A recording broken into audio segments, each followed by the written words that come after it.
ką, einam biškį apsipirkti daiktų, įrangos. Tai tuo pačiu galim susipažinti šiek tiek su miestu.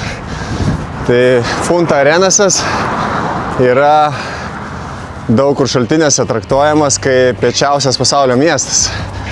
Ir jo svarba buvo labai didelė, dėl ko jis ir čia įsikūrė, kadangi atrado Magelano sąsiaurį praplaukimą ir naudojo labai aktyviai laivybai, visi prekybiniai ir kiti laivai pro čia trumpindavo tiesiog kelią ir jisai buvo žymiai saugesnis, kol neiškaisė Panamos kanalą.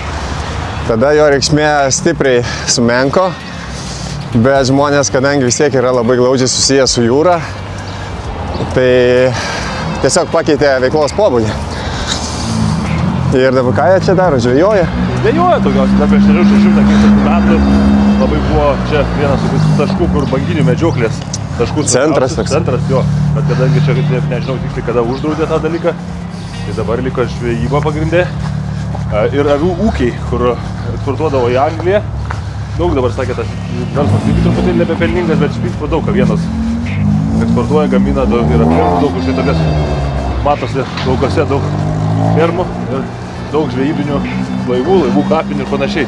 Nu ir čia toks forpostas į Antarktidą, nes būtent iš čia visi mokslininkai, turistai, visi kiti logistai organizuoja Antarktidos logistiką ir kelionės. Taip ir mes čia atsidūrėm iš tikrųjų. Koks žino, lėksim Antarktidą. Bet toks įdomus miestas, tikrai. Kažko primena Aliaską, iš principo. Jo, labai aliaskinis miestas. Tokie maži namai, paprasti, šiek tiek apleistas. Labai savotiškas.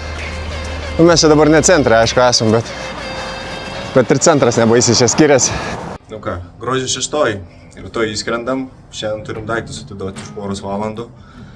Tai darom tokį vėl eilinį bardakėlį, čia nieko naujo mūsų gyvenime. Mano krūvelė, Justo krūvelė. Ir viską susikrausim, atiduodam, dar sutikrins daiktus organizatoriai.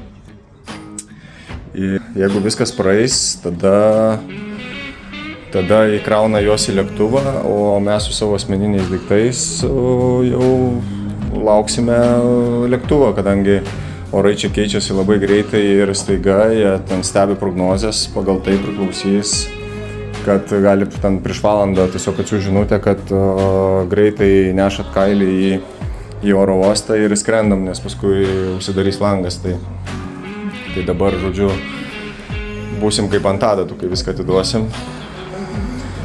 Tai visai linksma, einam dabar bandysim visas šitas krūveles sukišti į mažytės tašeles. Čia toks labai kūrybinis darbas. Nu va, atvykom į Ale, Antarctic Logistic Expedition. Ir čia atiduosim dabar visą savo lėktuvinį bagažą ir jau jį pamatysime tik Antarktidoj rytoj, tikėtina. Tai va čia visi žmonės laukia dabar irgi tą pačią priduoti, pasverti, patikrins, ar nėra ten kažkokių, kaip ir kiekvienam oro uoste. Tai čia iš principo viskas vyksta ne oro uoste, nes už viską atsako kompanija.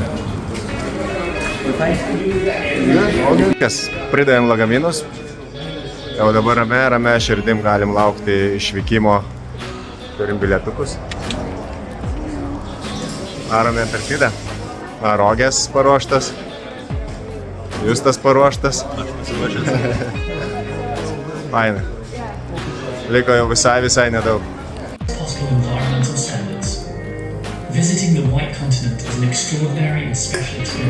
Susipažįstam su Antarktidos visą specifiką.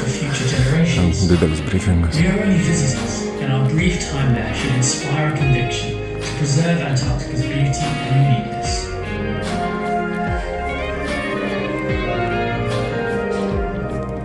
There are inherent risks in Antarctic travel. This is a new environment.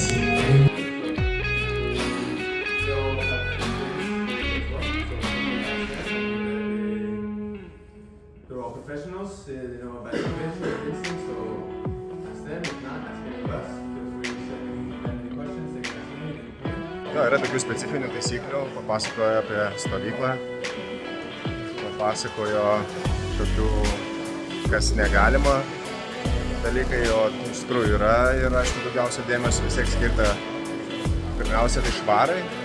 Jis daug labai akcentavo vėlgi, kad šiukšlių ten likt negali, visur tvarka, labai griežtos taisyklės. Taip pat saugumas pirmoje vietoje, kad nesušalt, nenušalt, išvengti visų problemų.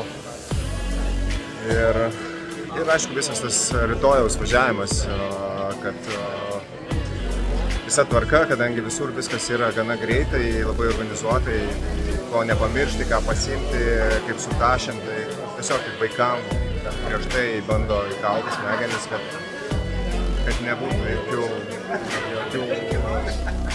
jokių netikėtumų, nes jie čia vis dėlto į Antarktidą skrenda, ne kažkur į kitą miestą. Labai fain. Vyksta paskutinis furčetas, atsisveikinimo vakarėlis šios dienos. Visos kompanijos vienoj krūvoj. Mūsų gidas kažkoksai tais nežinomas. Ir daug iškart emocijų po viso briefingo. Tikrai masto kalba, šauksia klausinėja vienas kito, kaip čia ko reikia. Tokia, vis tiek ir visi supranta, kad kitas pasaulis laukia. Geras. Jau pradedu tikrai jausti, kad Antarktida artėja, net jauduliukas yra. Šito dar, kai čia matėm per visą tą video, kaip parodyta, kaip veikia, aš įsivaizduoju, bus kosmosas, žinok. Tikrai kosmosas, jeigu mums pavyks visą tą perteikti. Wow, wow, wow, wow, wow, wow.